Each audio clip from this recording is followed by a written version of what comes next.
Hello, everybody, to this channel, The State of the Mind. This channel, the purpose of starting this channel was actually to give the English version of our stories. We've been talking about so many issues that affect the society, so many issues that are, which you can deem as current affairs, so on and so forth.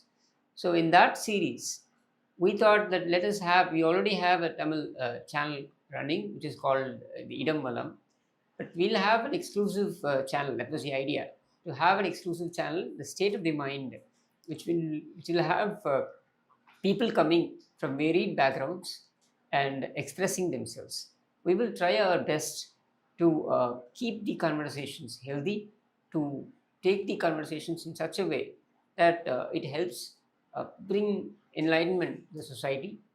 Questions can be asked, doubts can be cleared, and so on and so forth. So let me welcome the first guest. I was insisting when we started this channel, even before we could name the channel, I said my first guest will be this person, because this person is very special to me.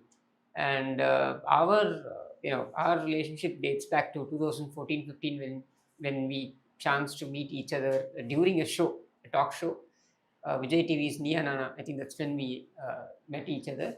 And from there on, she's been a lovable sister who's traveled along with me. And I take pleasure in introducing the one and only Shalin Maria Lawrence. Hello. Welcome, ma'am, to our studio. It's such a pleasure to have you here, because you are always not only erudite, you're also exuberant in your in your expressions and in all your I've seen all your shows, and I take special interest in watching every time you go on stage, because you'll have something new to deliver. That's your I should say, it's your USP, unique selling point. So having said that, it was only recently that you had made this trip to the United States.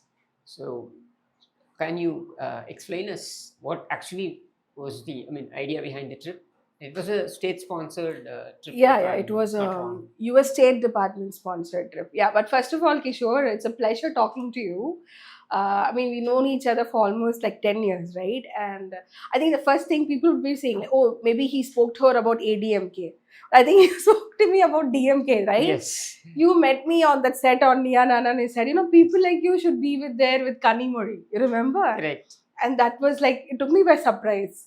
Because I know, what you were doing, and you had that honesty to go and say, things like that to new people, and I felt really great talking to you. You made me feel warm. And the purpose why I did that, normally why I do that, is because at that point of time you were, trying to whip up support for DMK, which was because you believed that they would be delivering, and I thought that you would be in a set if you were to associate with Kanimuri. I love the way how you focused on women leadership in the first place, right? You truly believed in women-centric politics. You still believe in that. Absolutely. Because I do see your tweets on Kanimuri often, right? Yes. Even though you're from the opposite camp, I might say opposite, or you talk about Kanimuri all the time. You kind of praise her for her skills and things like that. So I think that's very open and very it's a very broad-minded view what you have. Regarding the IVLP thing, so in International Visitors Leadership Program, so I think Piyush Manush got kind of confused. So he was the biggest critic of the whole tour. Okay. And he was calling me Amit Shah's agent, he was calling me Trump's agent, and he called me Deep State agent. And I'm like, what the hell was that? Because I'm just, going there and I'm learning things in media, and I was talking about digital activism, which I do here, right? I am a digital activist. I'm a hybrid activist. So I combine grassroots and, online activism together, and I make the best out of it. I understand. Right. So I think the US consulate in Chennai, they nominated me for this very prestigious program. It's been happening for the last, more than 60, 70 years. It started in 1944. Yes. Indira Gandhi was the alumni, and the current Prime Minister has been an alumni. A lot of people have been alumni of the program. So, I'm very much pleased, that I got selected. But, what happens is in Tamil Nadu, you absolutely deserved it. Yeah, thanks. But the thing is that more than being gauging whether I deserved it or not. Most opportunities in Tamil Nadu for me have been cancelled by the people who claim them to be left, especially DMK or DK or VCK. There's a lot of criticism I face. I put in front of them. I criticize their politics, right? I criticize their hypocrisy, and as a Dalit woman, I do Dalit politics. That's what I do. I It's understand. straightforward Dalit politics, and they do not like that. They do not like a Dalit woman talking. So a lot of my opportunities have been scrapped away from me right in front of my eyes. So this was quite unbelievable and surrealistic that I've been, nominated and been sent. So nobody referred me to the consulate on this. They just watched my work, they observed my work over the years, and they have chosen me. So I was very happy to attend it. It was a 3 weeks program. I was able to meet the United States Department, people who are working there on federalism, policies, foreign diplomacy, and I met a lot of diplomats. And then, I also met with a digital, a team which has been formed under the Trump's government. Okay. Yeah, and I had a few tough questions for them on India, on the social media, trends and things like that. And, they were very democratic in giving those answers to me about what kind of news, they are looking at, from India, and all the social media, the keywords they pick upon when it comes to India and stuff like that. So yeah, we did have a very good conversation on that. And then I did meet a lot of, academicians and news agency heads who work on digital activism I understand. and media as an activism tool. That is something which I work with. So I what kind of work I do, right? Because I don't have a newsroom. I don't have that much money to have my own newsroom. Wherewithals. Yeah. So what I have is the social media platform where I showcase the news, or I put forth the news which has been hidden by the mainstream media. Media kills news. Yes. Media is supposed to give you news, right? But Tamil Nadu media, they kill the news. They kill the news. They conjure. Yeah, they news. manipulate. Yeah, they news. manipulate, and they come out with all kinds of. They create news. Yeah, it's all propaganda. Most of the time, it's either propaganda. Absolutely. It's a very different narrative than what's happening in reality, or else it's gonna be misinformation given in the name of mainstream media Absolutely. news, right? So for example, I don't know whether Sun TV or Kalandya TV or anybody can go ahead and give misinformation in the name of giving news. There's been a lot of misinformation out there, right? They never even correct themselves from No, it. they do. See, you correct yourself only when you accept that you've done a mistake. But you were deliberately planting that particular information. Yeah, so what they're doing is this is called disinformation, right? So they were deliberately planting, narratives about certain things, or they have a fact-checking unit which actually goes and whitewashes the current ruling party. It absolves them of all the I was surprised when a claim is being made. Yeah. They fact check it. Yeah. And they debunk it by saying, "See, we have fact checked." Now, how have they fact checked? The said state official has given a statement. Yeah, I'll give you. How does that become a fact? Yeah, I'll give you a small example, right? How they manipulate the whole fact-checking unit under Ian Karthikeyan, how they manipulate news. There's a thing which says, about Manjolai massacre. They talk about how people died in Manjolai massacre. I have spoken to the people who were victims, survivors of that, the families. I've spoken to the activists who were involved, right? So most of them say police lathi charged, police opened fire, and that's the reason people jumped into the river, right? Now, when this is the allegation made by Dalit activists all the time, human rights defender all the time about Manjolai incident. But what Ian Karthikeyan publishes in his website, U-Turn, he says people did not die of shooting or lathi charge. People died by jumping into the river. Yeah. Because they had no other job. So he's stating the fact. But this is a reality of what one sees. They jumped into the river. But there is a truth behind the news, which means they were instigated, right? Yeah. So once you start opening the fire, people die. So that's how the news should operate. Yes. But what Ian Karthikeyan gives is not actually fact-checked news. It's kind of manipulated news, right? Which, as I said earlier, it absolves the ruling government. Something like spinning a wool over your eyes. Yeah, right. Exactly. He's not even like Zubair. At least Zubair does a lot of things, Absolutely. right? This one doesn't even do that. Or even if there's any caste issues, atrocities, right? We come up with how subplan has been, misused. The Dalit subplan has been misused. They don't come ahead and verify that news for us. There are a lot of DMK people who come and, they, barge into my timeline and, abuse me for giving data on intercaste marriages, right? The Tamil Nadu has very less intercaste marriages. Yes. 1 point some percentage. Least in the country. Least in the country. Even Gujarat has more. So when I talk about this, these people come barging and say, oh, this is not true. But that time, Ian Karthikeyan should be helping me out with giving the data, saying, no, what she's saying is right. All But the he'll more not do reason that. because he's being paid by the state. Yeah, which he's being means paid we by are the paying. So in America, what they say is, if a person, all the democratic forces who are working, they're non-partisans, whoever we met, they're saying anybody who's a fact-checking agent from the government is not a trusted source. He's a state weapon. State employed. State agent. weapon. Yeah, state agent. People will never believe that person. That's what they say in America. Now, how do I take this in India or in fact in Tamil Nadu? How do I take it? In Tamil Nadu, you can take it the other way. You can take it still further. Say he's a DMK agent. Yeah, for example, this is very undemocratic. Like how the government should not hold the distribution of the government cable. Which is very undemocratic. Now you're talking about Pudhiya Thalamarai has lost his place, right? It's been removed from the Arasu cable. Look at the arrogance. Yeah. Look at the sheer arrogance. Sheer arrogance. I think Jayalalitha just scrapped the Arasu cable dittam and they were like, barking at her for doing that. But you're removing channels, right? This is very fascist. Nobody's questioning. Even the media was supposed to question. Even the non-partisan media, like the English media who are operating from South, are not questioning this. So where are we right now? So where is neutral news? So these are the things I learned from there. So what they're saying is government controlling news. Wherever I went, right, I spoke about how the news media houses are owned by the state, right? I spoke about how TV news is owned by state. Or I say how a political party... See, every channel you take, you even take, for example, you take Pudhiya Thalamarai, News 7 is there, and then Sun TV is there. See, all these news channels, supposedly news channels. Now, all of them are actually owned by a business house. Business house, yeah. As a part-time job. Yeah.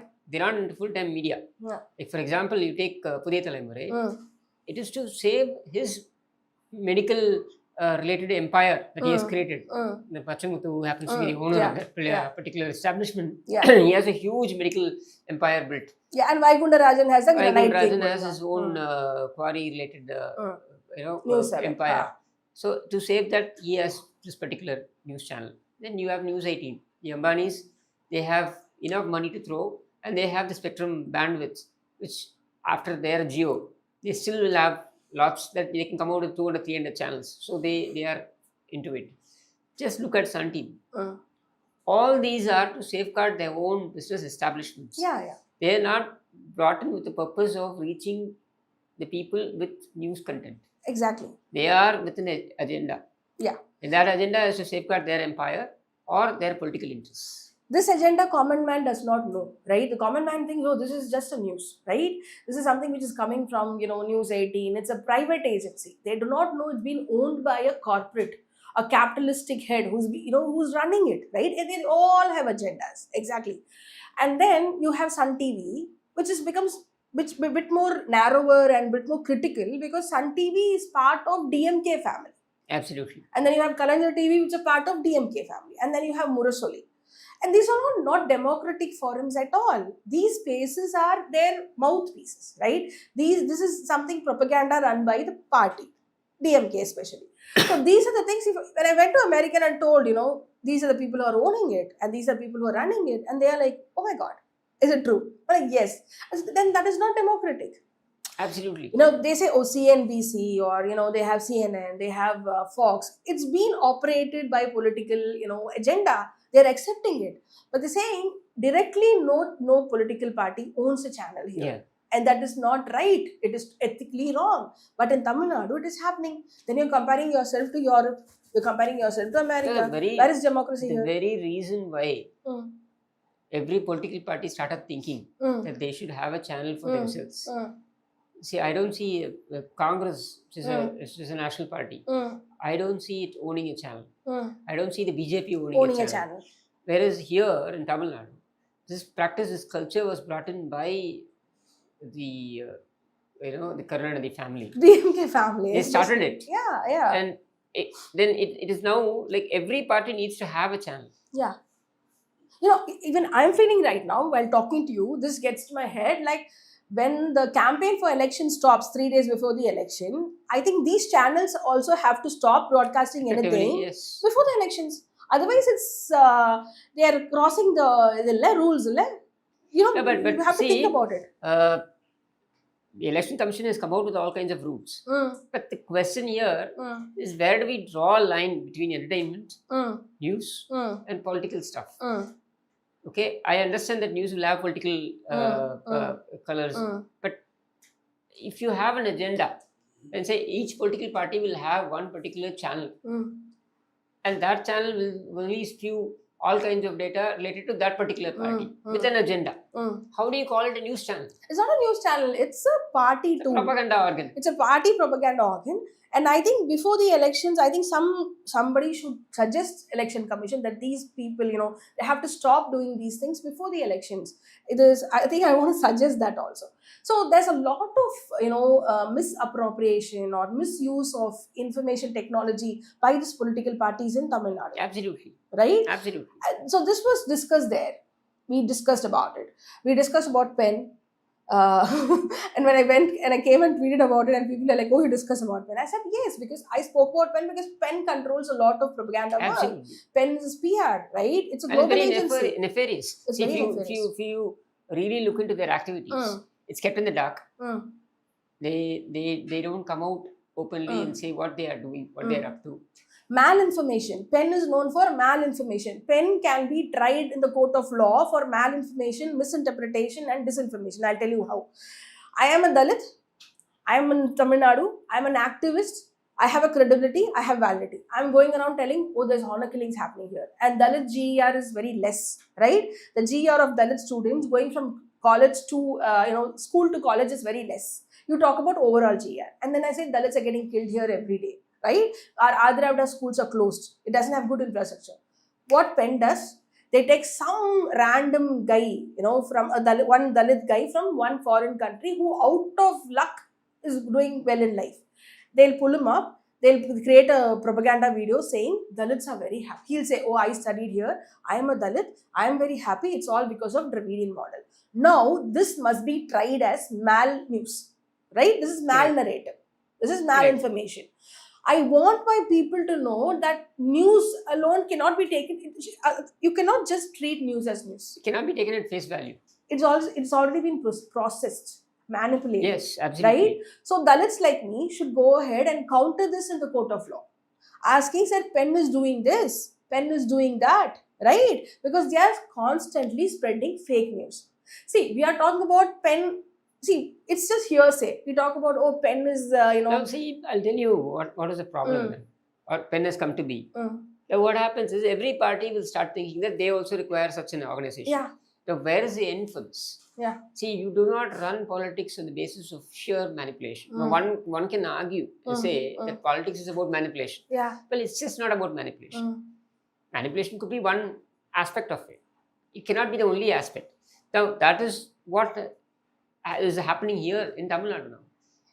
So if Penn is organized by or is being run by the son-in-law, then you will have ADMK coming out with its own set of organization. Then you will have all the other parties following, just like how the channels. See, now today you have Madhimugam, which is MDMK. Then you have Captain TV, which is Vijaykanth. You have Velicham TV, which is VCK. Vayender is also there. Vayender for his own party.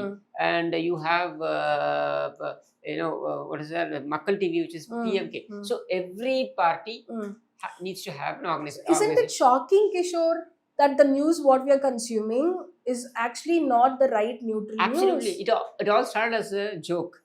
See, when Karnataka was arrested, you had Sun TV with showing visuals of him howling. You have Jaya TV showing visuals of him laughing. Both were two extremes of thing. particular news, but they were being bombarded. So people started saying that, okay, JRTV is going to give the ADMK side of the news. Sun TV is going to give the DMK side of the news. So where do you go and see the neutral news? Being influenced is also another level. That is where in 2011 you will find that when Jayalalitha became the chief minister, you will find that she allowed Tandi TV to come in. Then Polymer, Tandi, Pudhiya Thalaimurai, News 7, News 18, all these channels came. But what has happened is, effectively, they have become extended arm of another capitalistic entity. Anybody can pay, get a news cooked. And they sell packages. Can you believe it? They actually sell packages. If Vijay is, for example, Vijay comes out on a Saturday and takes a tour. So right from morning 8 o'clock when he leaves the house to the time that he returns, it is considered a package. So there'll be live commentary and he'll be tracked and it will be broadcast. And there's no ethics at all in this. And this is one of the reasons there's so much of crowd that day is one of the reasons that these media houses were rushing for TRP, including Sun TV. That happened on that day because I've been observing, right? Another thing is that giving an example of packages. Even Dinagaran, the Maran brothers' own newspaper, it carries advertisement of Modi and advertisement of BJP on the full front, right? That's how it's all. It's more than nefarious. It's pure evil. Absolutely. Right? It's all business, but they also do politics. They also manipulate the news. So somehow I'm actually coming to the point is like somehow I'm feeling where are my people getting the right news, right? Except for Tandi or Malay Malar or something like that. Even that can be manipulated. If the state is going to give advertisements, they're going to survive on those because print editions have now the circulations have gone down. So for print editions, they need money. So what they do is they depend on the state advertisements. Now, if the government is going to say that, look, you are hostile to us, we are not going to give you advertisements. I'll give you one example. I was writing a column in Kumudam, right? What people say, oh, Kumudam is a center right. That's what they say. What happened was... every week, I used to wait for your column to come out.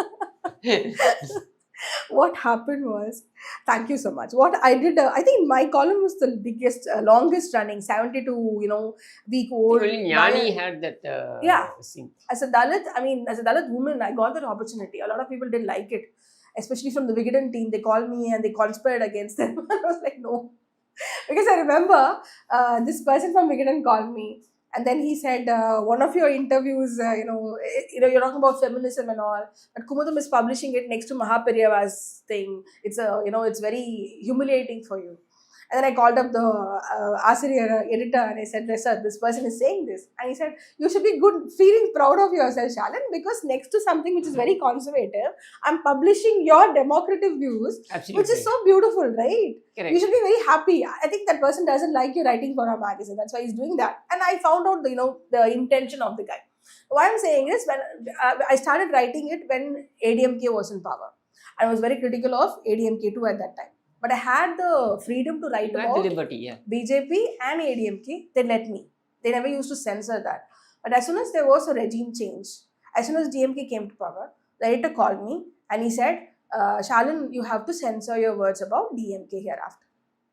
You have to censor your thing about writing about DMK. It can't be very harsh. It can't be very critical. So you have to take a stand. Then I'm like, okay. It was very hard for me, but that is the time I realized how much DMK has influence on magazine, which is not just left, but also center and right. You got the point? Now, DMK plays this fool with people saying, oh, we are very leftist. They're not leftist at all. DMK also center, almost center. It's not even left, they're center. Okay? And DMK influences these magazines. DMK, they constantly get in touch with these. I think Dukhlak was one magazine which was brought against this whole evil intention of Karunanidhi, right? That is one thing. It's 1970s. In the 1970s, I think Cho went and he was like, "No, this is not happening." In fact, they attacked his office. They ransacked his office. That all happened. Yeah. And Cho was a very, strong critic of DMK, right? And I think he also did it when Jayalalitha was in power. He was like very strong critic of DMK. I mean, I can understand when you are facing an establishment where you feel that your opinion can come out only when you write. Those days where we didn't have the social media or the advent of the media, so it was okay for you to come out of magazines, come out of the journals during the freedom struggle, because you were under the tightened establishment. But if you are going to see the media today as an extension of that, like for example, since you mentioned about quoted Murasuli, now I can understand when Congress was in its heights, in somebody with a rebel mindset wanted to expose the misdeeds to the government or whatever, and then he or she took the effort, and that's how Murasuli came into be. That's how Dravidian came into be. That's how I mean, from Ayodhyadas, because he was the Dalits were pioneers of journalism in Tamil Nadu. Absolutely. Dalits were the pioneers. Yes. They talk as if they invented the printing press in the first place. DMK. No. Dalits were pioneers. I think in the 19th century itself, we had around 50 plus magazines run by Dalits. In fact, Mook Nayak came later on. Later on. The Mook Nayak was inspired by Ayodhyadas. Yeah, Ayodhyadas is Oru Paisa Tamilan, and then you have Parayan, you have Suryodayam. The name Suryan. The name Suryodayam. It came from there. It came from Dalits. It came from Parayans. Dravidam also, right? Like how they appropriated that intellectual work of these people. Yeah. So what happens is, end of the day, we owned that news agency. We had that agency. What we lack, Dalits lack right now is that we don't have that. And OBCs have it. Yeah. So I think they say, oh, Periyar is known for journalism in Tamil Nadu. But before that, there was Ayodhya Pandita, right? So people have to talk, sometimes I believe that I have to get this information out there. When I talk about news, like how these people didn't manipulate news. This was not a propaganda. They used newspaper, Ayodhya Pandita and Rettamalai Srinivasan. They used newspaper, or Reverend John Ratnam. He was the one who founded the Dravidar Kalagam. Yes. Not Periyar or Veeramani, right? It was in 1870. They borrowed it. Yeah, not even borrow. They stole the name. So I'm like, what is yours? Actually, you had nothing, right? So end of the day, now that you don't have those Dalit voices in media. All you have is this OBC owned. If you can see the private news agencies, it's all OBC owned. Can you just see the pattern? Yeah. We spoke about Vender. We spoke about News. Because they keep saying that the Brahmins kept dominating in the media. I agree that there was a certain amount of domination of the Brahmins. But the fact remains that today, if you look at it, it is the OBC that controls the media. Yeah, because Ambedkar wrote a piece on news media in India and print media, and he wrote about Madras presidency as the pioneer for news media. And he said, yes, it was controlled by Brahmins. It's a Brahmin boys club. I mean, it's a true right? But fact. Now, if he were alive, he would say it's a OBC boys, not even club, OBC fight club. They are in a rogue mode right now, right? They are killing the news. Killing the news is a very big thing.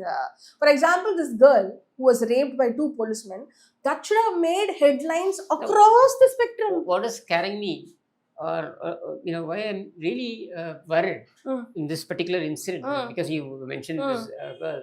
These men were in uniform. They were on duty.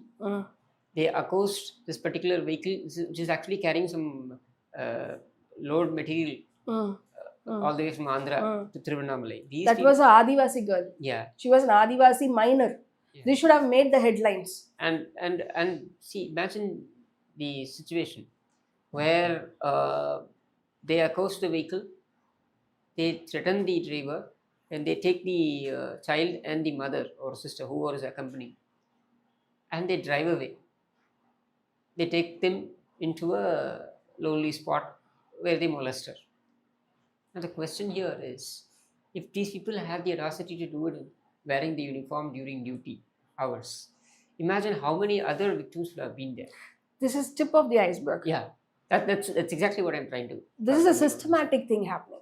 So this is not a one-time incident. It takes a lot of guts for somebody to for go and people do that. like us. If you're going to ask an activist like me, looking at this news, what do you think? I would say this is systematic. It's been happening for a long time, and this news just came out, right? So behind this policeman, right, there might be 10 more cases. this particular post. Absolutely. And Right? what about those people who probably did not have it in them to come out and speak? Yeah, because the system is against the victims. They can't even come and give a complaint. Where will they come and give a complaint? And- Against the police at the police station? And in this particular establishment, you will find victim shaming Mm. has become the order of the day. Yeah, The Anna University case, yeah, the victims' details were revealed, given out. and there were 3 other cases where the victims were blamed. And today the video of that incident, rape incident, has come out. It's come out. Yeah. Oh my God. See, this is what they're doing. They're constantly threatening the victim. We've been seeing it for the past 5 years, right? You see, I've been a very big critic of ADMK government. I've been a critic of BJP. I've been a critic of DMK. But today, what I'm seeing with DMK from 2001 to till now is the perpetrators go free. It's because the system is constantly saving them. Because DMK is constantly saving its face. DMK doesn't want to, it has an ego. DMK has a power ego. It's a male ego. Stalin or the whole party has a male ego. They don't want to be held accountable for things happening. You're governing, right? You want to do propaganda of sambar. You want to do propaganda of free But things. look at the stage where they do the propaganda. Yeah. That's supposed to do something. I mean, something having to do with education. Yeah. Will I let my children go and stand in a stage and say, thank you, CM, for sambar, we don't have anything in my house? Will I do that? No. I'll say, let me die. They made kids say that. Yeah, they made the kids say that. There's something called dignity of the kids. And they said, we don't have money, give us 1,000 rupees. Whose 1,000 rupees is that? That's my tax money, da. Correct. why You're not giving it why should I appreciate you for that? And why would Anmol Magesh cry over that? Absolutely. I don't know. Why did he even cry? We should be crying. Yeah. Because We should be crying those because kids of are, even after 60, 70 years of your Yeah. so-called Dravidian rule, there are people here crying out for 1,000 rupees. And you people are swindling thousands of crores. See, one of the pioneers of the people who started, noon meals are from the MC Raja and Dalit leaders. But the one who actually took it to another extent was Kamaraj, right? Even now, if we're going to ask who did who got this noon meal thing happening, people will name 2 people, MGR and Kamaraj. Yes. That's for sure, right? But did they do this much of propaganda? They didn't do this much of propaganda. They didn't require it. All they did was just an opening session and they ate with the kids and there's one black and white picture. That is enough because the action talks. The children who benefited spoke about it to people by word of mouth. They did not call an event management company to do a 100 crore event at Nehru Stadium where you call actors and TV thing. That it happened in 1940s, 50s, 60s. Correct. How did they manage to do it? Because of sheer love for the people. Absolutely. They were socially conscious. They gave to people, but they also conscious that they should not bring the dignity of the children down. They did it. Have you seen the children happily eating with MGR? Did MGR talk about all these things? But why Karunanidhi's family have constantly talking about there's something called benevolent casteism where they say now today they're talking about Gawai being attacked. Mr. Gawai being attacked is very big threat on constitution of India. So it's not acceptable at all. But yesterday Stalin put a Twitter saying tweet saying I highly condemn it. But at the same time, I'm thinking about this hypocrisy. R.S. Bharati went on the stage and said all Dalits, the Dalit judges in the court, Madras High Court, is because we put Bhiksha, right? We gave the Bhiksha to Dalits. The DMK gave the Bhiksha. Both are same.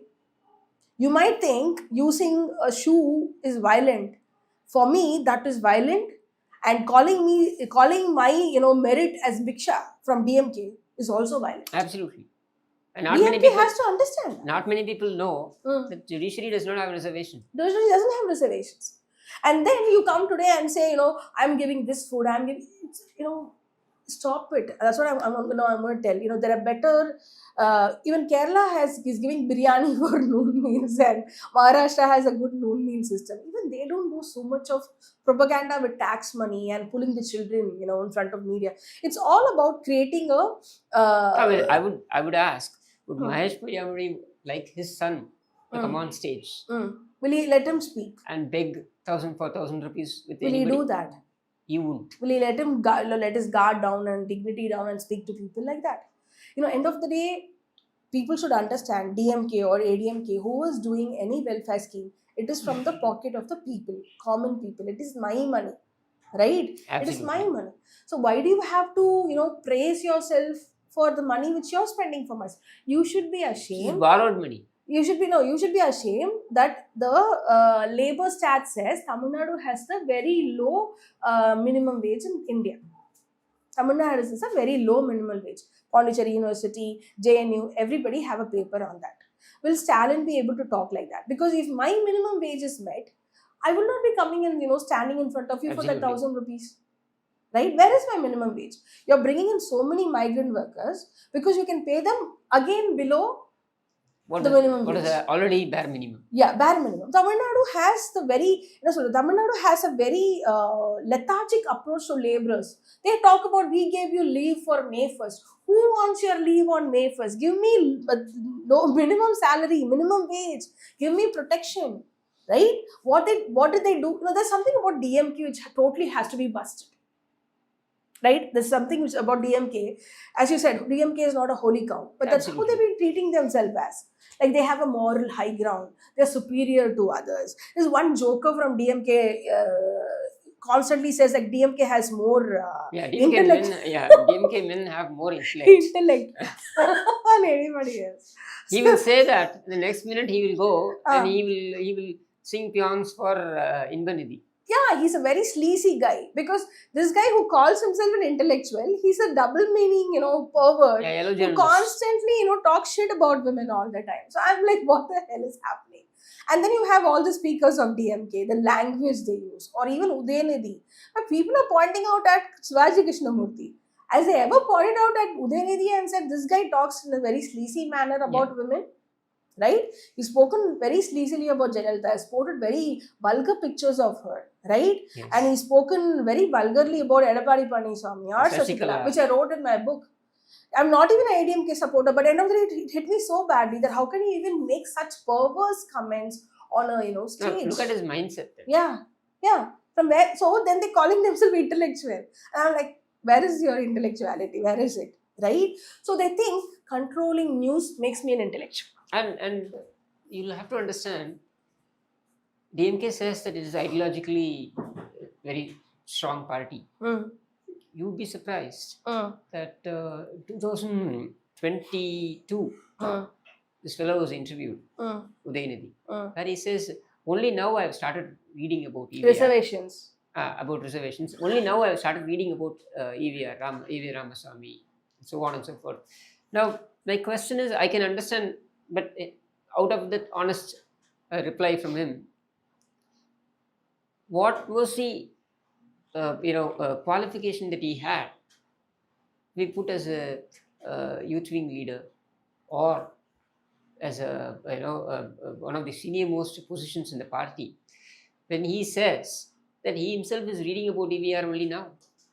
Now just think about all those people who have been speaking about EVR, who are speaking about Karunanidhi, who are speaking about Annadurai, who carried the flag, who carried the ideology, all those people are left behind, and this chap is put in front. Don't you think this is like a serious threat to democracy? It's not even a threat to democracy, it's a threat to DMK itself. Because end of the day, someone who with no knowledge about social justice or no knowledge about society or reservations or caste, that person is gonna be the chief minister of Tamil Nadu tomorrow, positively, probably. That is the most demeaning thing that can happen to DMK itself, because people will just I don't want to use the word, but people will say, oh, this is your person, this is Kalanjar's parent, Kalanjar's pota, who doesn't even have idea about caste basis. No, he cannot, because he's been he was right from his childhood. He would not have seen pain of hunger. Or, they don't know. They don't know. They have not gone through first-hand pain or suffering. Absolutely. Right? And they had a life of privilege. Can anybody come out and say who's the Ayodhidas's offsprings? Can anybody say? No, they're not there. Offsprings of MC Raja? No. Offsprings of Kamaraj? offsprings of MGR, Jayalalitha, Annadurai. This is one pakka evil social engineering what DMK has done.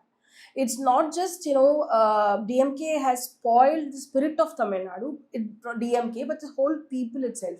For example, they are very low average people, low IQ people. Or I will not go ahead and say IQ, I'm sorry for that. But their intellect is very below average, right? I mean, whenever they talk about me, I said, okay, let me have a debate with Udayanidhi, right? Let me have a debate with Udayanidhi about social justice. They use the word, they have very good speech writers. That is one thing which we have to accept. They think, oh, DMK people are very good in oratory skills. It's actually no. They have speech writers. Even Stalin cannot talk properly. Absolutely. See, there is a whole propaganda being done in the north, which if my north friends are listening to me right now, watching me speak, they think Stalin is very democratic. They think that Stalin is a progressive. They think Stalin is liberal. They think Stalin is an intellectual, or Stalin knows a lot about caste. And there are few people when I used to go and talk in JNU. I've spoken to people from Jadavpur University and B.R. Ambedkar University. So they were like, oh, Stalin is a Dalit. And then I'm like, no, Stalin is not a Dalit. Periyar is not a Dalit. These kind of propaganda DMK has been building in these universities along with student wings. Okay, so I have to go and debunk it. So first of all, we have to tell people that Stalin has no idea about social justice. Absolutely. Not just Udayanidhi. See, I'm talking about Udayanidhi, but that is a very least content. I'm talking about Stalin. Even Stalin cannot have a proper conversation. So if tomorrow I'm going to talk about EWS or I'm going to talk about something else, so Stalin doesn't have the capacity to spontaneously talk about it. They have a one-liner to respond. Yeah. Which is like Brahmins. Yeah. Sanatan. And they don't even have the meaning of it. Or if I'm going to ask, okay, how is Sanatana Dharma has been, distilled into everyday life and how have you countered it? They'll not have an answer. If I'm going to say, every government function from the time TMK has, taken oath as the party from 1968, from the time they've come to power. So I'm going to ask you 67, right? When they came to power. From that time onwards, DMK appoints a Brahmin priest to start every government function. Absolutely. Even until today. Every government function doesn't happen without a Brahmin priest doing a puja with the government money in front of the ministers and the CM. Now we are talking about Sanatana Dharma. Now, how do you then you're also upholding Brahmin priestlyhood. So where is your stand now? People should understand that, right? And you claim that you brought people from all castes. They're not doing the work. No. They're not doing it. But my question is, why is it that you don't deem it right to invite those priests to your house? To your house. I've never seen them do that. Why Stalin himself is constantly looking for validation from the upper caste? Yes, absolutely. For example, even the planning commission has the TVS family. That can be replaced by any Dalit intellectual. Why not? Why you always have to bring hereditary family which has hereditary wealth, generational wealth? You could give a chance for that to a marginalized community person, right? And even the planning commission, the commission board which has Jayaranjan in it. Mr. Lakshmanan, he's a professor of Madras Institute of Development Studies. He knows more about policies, government policies, policy gaps. But someone like Jayaranjan is there because Jayaranjan belongs to feudal caste. DMK ecosystem and feudal caste. A Dalit will not get that opportunity. Right? What is Raja's position in DMK? When we talk about these things, Sanatana, one thing is Kalanjar's son, and Stalin's son. Now Stalin's son's son is getting promoted. Absolutely. What is this? That is what is called Brahmanism. And have they even equipped themselves? Yeah. That is the question. And that is what is called Brahmanism. It's on the basis of birth. Don't you think it is wrong? Don't you think this is not what is progressive? It's an affront. It's completely an affront. That is why I said I gave a list of all these leaders. And they don't even put their women in front. Kanimuri sent to MP, stay there, that's all. Kanimuri can't take lead here. Right? Yeah. And Stalin's daughter cannot take a lead here. Then they say, oh, she doesn't have any interest. But they can say a lot of things. DMK is very patriarchal. Why? Even Udayanidhi did not have interest. Yeah. He was pushed. Yeah. He was half-hearted. He himself has come out and said that. DMK chest thumbs with male offsprings. You have to see the pattern. That's how it's been. ADMK has had a woman leader, 2 women leaders, Yeah. right? ADMK had 2 women leaders, but DMK does not have anyone right now. Kanimudi is just a mouthpiece, or Kanimudi is that whitewasher. Whenever DMK does something wrong, Kanimudi will go there and whitewash and come back. She has to go and do the Reparations, damage yeah. limitation. That's it. So DMK is very patriarchal. It's not that DMK is not just upholding Brahminical values. DMK is also very patriarchal. So when they talk about anti-caste, it doesn't happen. The reason why they hate Dalits and they call us like blue Sanghis or whatever it is, the way they talk bad about Mayavati, right? Or the way they slandered Armstrong, the way after death, they Yes. slandered him, Especially calling him a when rowdy. when his body was lying in state. Yeah, That was when they were going about slandering him. calling him a rowdy. You know why? Because these people are not anti-caste. Dalits are anti-caste. We are showing a mirror to them that, dude, you're not doing anything. And they're feeling very insecure. They're feeling very insecure. And that's the reason they're constantly attacking Dalits. They were body shamed Mayavati. Yes. They, absolutely. slut shamed her. The character assassinated her. Sitting in Tamil Nadu. What's the use? And Mr. Tirumalavan has been a mere spectator of it. Has ever Tirumalavan turned to Stalin or DMK people and say, hey, don't talk about my people? Like, first of all, this brings to a point where who are Tirumalavan's people? The only successful thing the so-called progressive DMK has done is transformed a good Dalit Panther movement, which transformed into VCK, into something which is non-existent, which is of no good to anybody, not just Dalits. VCK is of no good to anybody. It is just there so that a few people can become MPs. Yeah. And What's the use? That's about it. What's the use? I was just the other day I was just writing about this, where I said 99. I remember Tiruvalavan contesting for 2 seats within the alliance, and 25 years later he's still there in 2 seats. With 2 seats. Ishwaran gets more score in DMK. Kukumakkal Katchi gets more score, right? And then you have smaller parties. Even PMK gets more, benefits, even though it's not within the, coalition.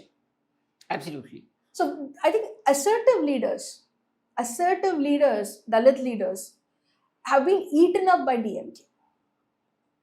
Just like how Muslim leaders were eaten up by DMK. Yeah.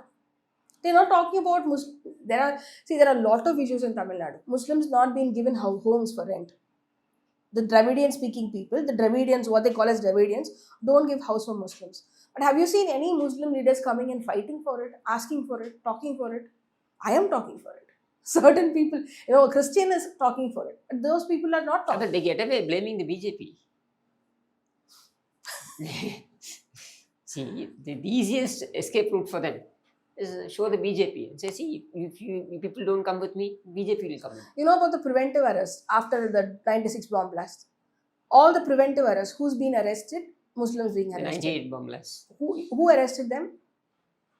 DMK. DMK. And they are still in prison Yes. for 30 years, 40 years without being tried And itself. DMK is now opposing their release. DMK is opposing their release. Tirumalavan was asking for their release until 2 years back. Now he's not talking about it. DMK is opposing their release. Now, where do you stand? Is the question I'm asking. Where do you stand? And most of it, when they talk about, BJP is going to come. That's the way Dalits are shut. We are shut down over here, right? We are silencing, BJP is coming, BJP is coming, BJP is coming. My first question is, BJP was brought into Tamil Nadu by DMK. They were friends from Jansang time. Yes. Even before BJP was formed. They were together during the emergency. Yeah. NTR, right? VP Singh, Karunanidhi, they all had their dreams. Karunanidhi had a dream of becoming Prime Minister. And they did a lot of stuff for that. Yes. Right? They didn't do stuff for Tamil Nadu. They had power. They were power hungry. They wanted 3 ministries. They went power hungry. They aligned with BJP. BJP has been having the same values for a long time. Correct. It's not like they changed today. Why the Gujarat riots? They were together. They were during together. Gujarat riots. They were even justifying it. Yeah, they were justifying it as 2 people clash. Two crowds are clashing. Like 2 mobs are clashing. They even now they don't have an answer for it. And then the representation in DMK, you do not have Muslim or Christian representation at all in DMK. Proper representation has not been there. Hmm. Something, see, token representations are there. But those token representations does not mean anything. I'm saying even the token is very minimal. Absolutely. It's very meager, right? The number is very less. So DMK itself is a Hindu party. DMK is a majoritarian party. DMK has never been a secular party as it claims. I'm a Christian, I'm saying, because all the patterns which I've seen from what DMK has done, it's been very Brahminical and very patriarchal.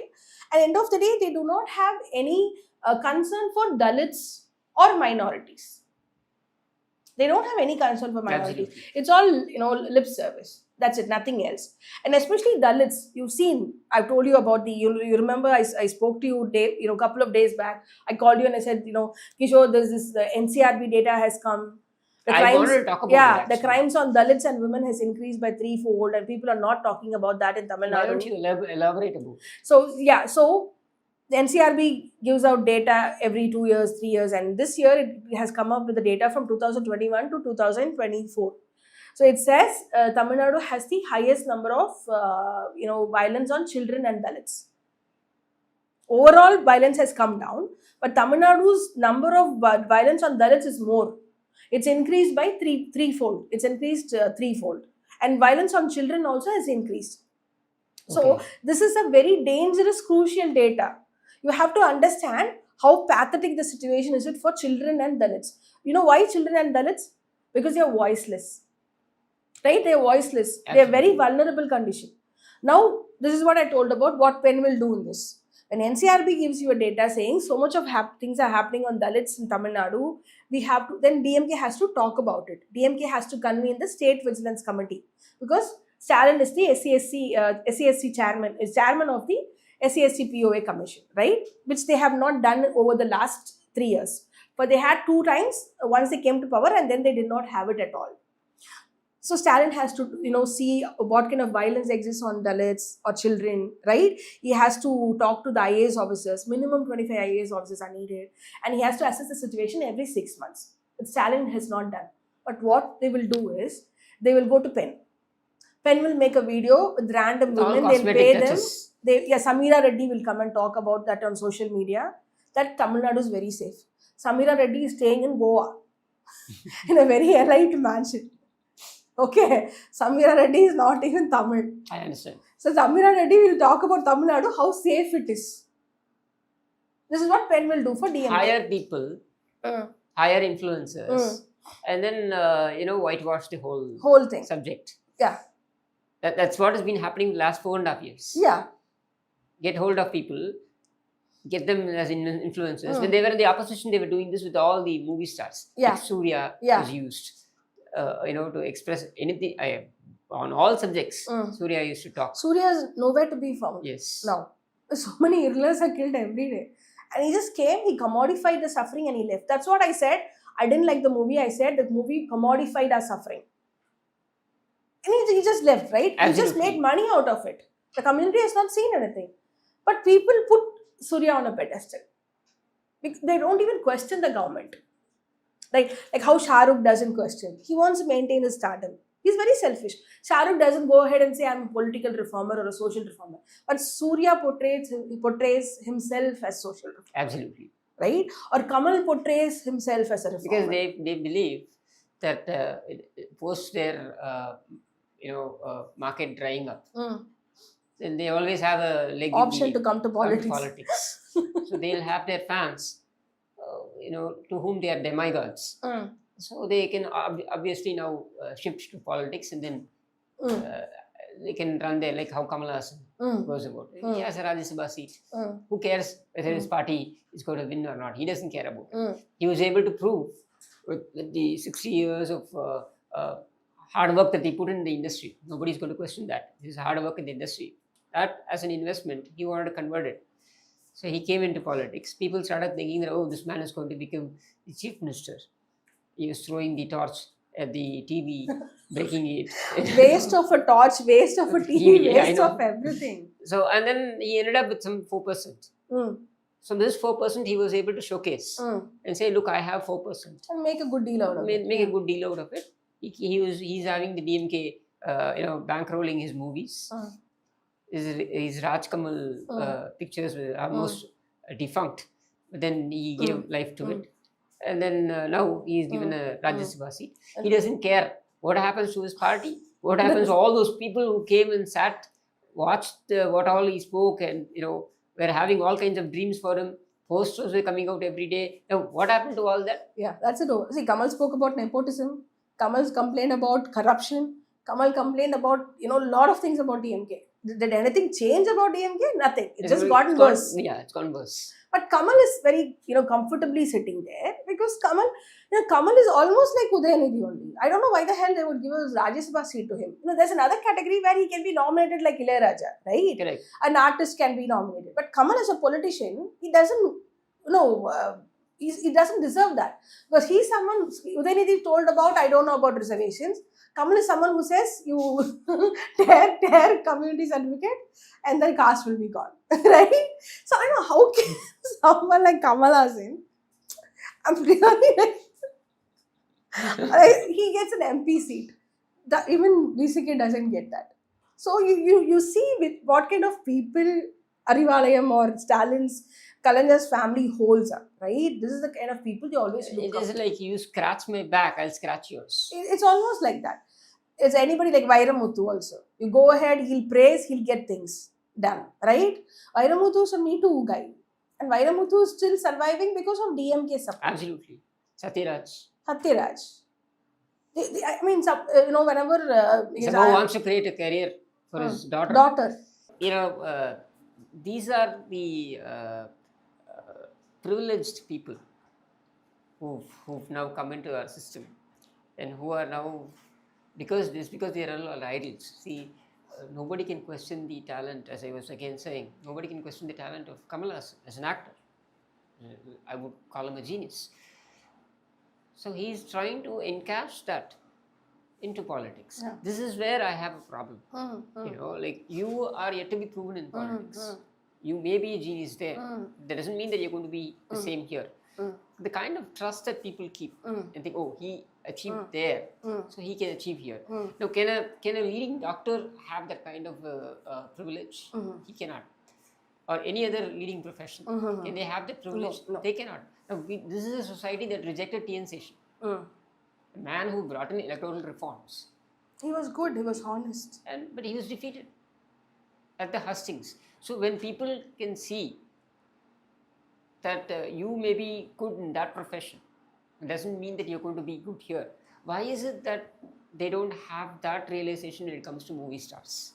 Because cinema is a religion. I've written in my book, I said as soon as someone becomes an actor, he dreams himself to be the next Prime Minister of India or Chief Minister of Tamil Nadu. It's very easy to become the Chief Minister of Tamil Nadu. This cannot happen in North. North has had a lot of Bollywood actors who were in politics, like Vinod Khanna, right? Amitabh was there, or Jaya Bachchan is there. A lot of people have become politicians, but they do not have the Chief Minister, ambitions, because they kind of think it's a very, the word is very divine position. They think it's a very powerful position. They don't even think themselves as another, a chief minister. Smita Patil's father has been the chief minister of Maharashtra. You know that, right? Yeah. So they come from, there's been a lot of people in North who have actually been very active in politics, but they have never had this chief minister dream. Ambitions, yes. Right? They've been there. They've been good. One can and have bad. those ambitions, but my question is, how is it that you say that I am good in this field, Yeah. therefore I will be good here? Only in Tamil Nadu, Yeah. they will not test the waters at all. Right? They will not test the waters. They will not go grassroots. They do not know about the issues what people face. For example, an actor like Shiva Karthikeyan. What does he know about Tamil Nadu's social issues? The scriptwriter will come and tell him, sir, there is a famine happening because of rain. The rain is not coming properly. So there's famine in Tamil Nadu and Delta region. Let's do a work on that. He wants to capture that moment. That's it. Will he have a knowledge of what people are actually going through that? The kind of foundations that they put for that is like when he comes on stage Yeah. and says, see, I came from a very struggling family. No, you did not come from a struggling family. Your Father father was a police officer. Right? So there's a question of you coming from a very and Dhanush comes out and says, "No, see, we were struggling for food or something like that." Well, now you were got a house in Poets Garden, man. I think these people love power. Absolutely. Most of the Tamil South Indian actors, especially, they love power. The Andhra people also, the Andhra Telangana ones too, the Telugu actors, they love power a lot. And as soon as they get that affection of people, right? As soon as they get the, people are like, bowing before them, or they're showing so much of, see, what I've been observing as a cinema writer, because I've been writing on cinema for a very long time. For almost 10 years, I've been writing on cinema. I published a book on that also. So in that, there is a chapter on how the mass actors, because in India, cinema is religion, right? Cinema is considered as religion. NTR was Rama and Krishna in real life also. Whatever he portrayed on the screen, he used it for his popularity in politics also, right? But MGR is the only one who never used that. MGR was a politician who came to cinema. Correct.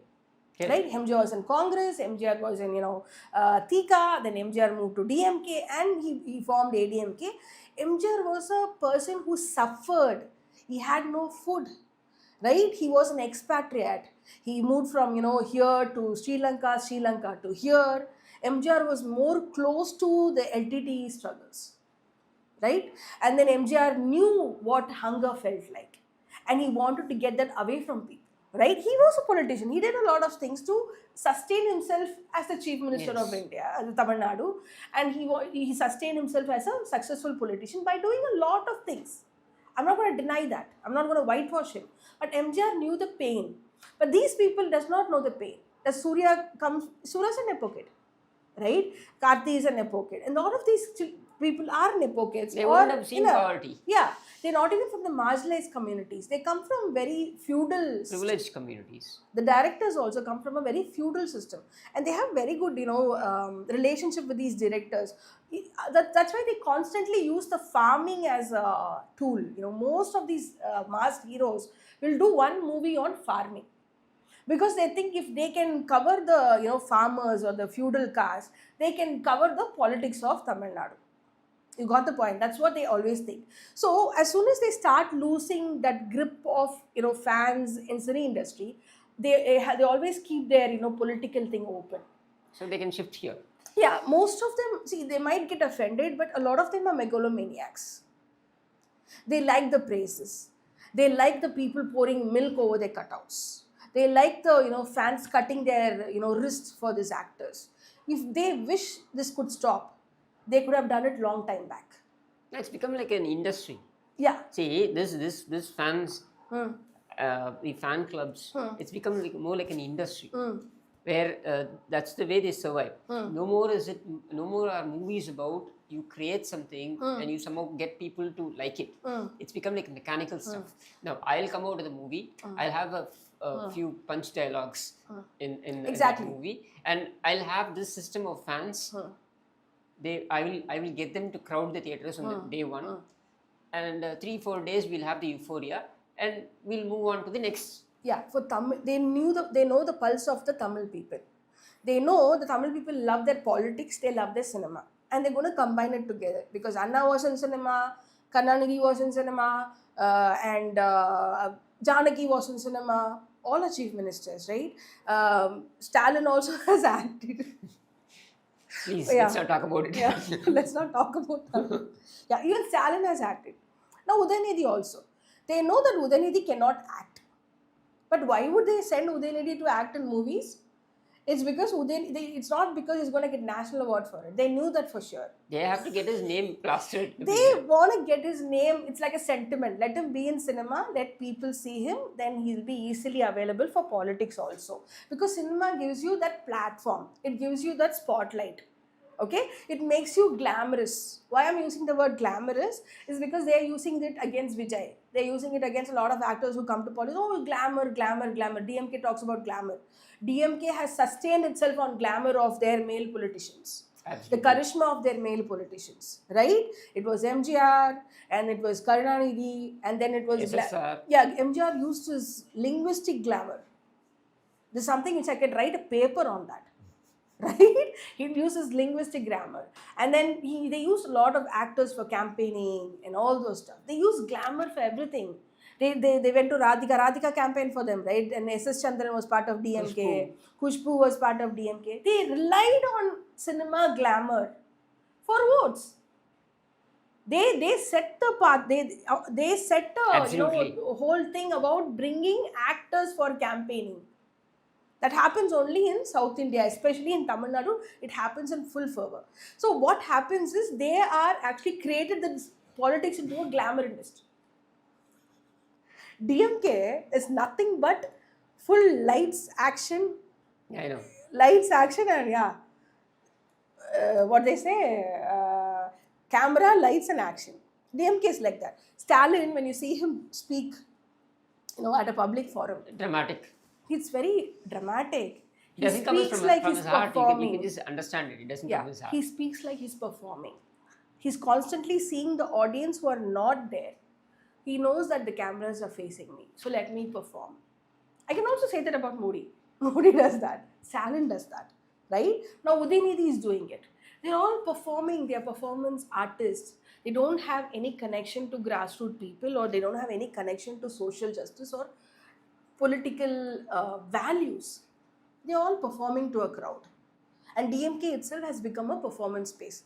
That's why they look at Edapadi and they make fun of him, because Edapadi lacks that glamour which they have constructed in politics.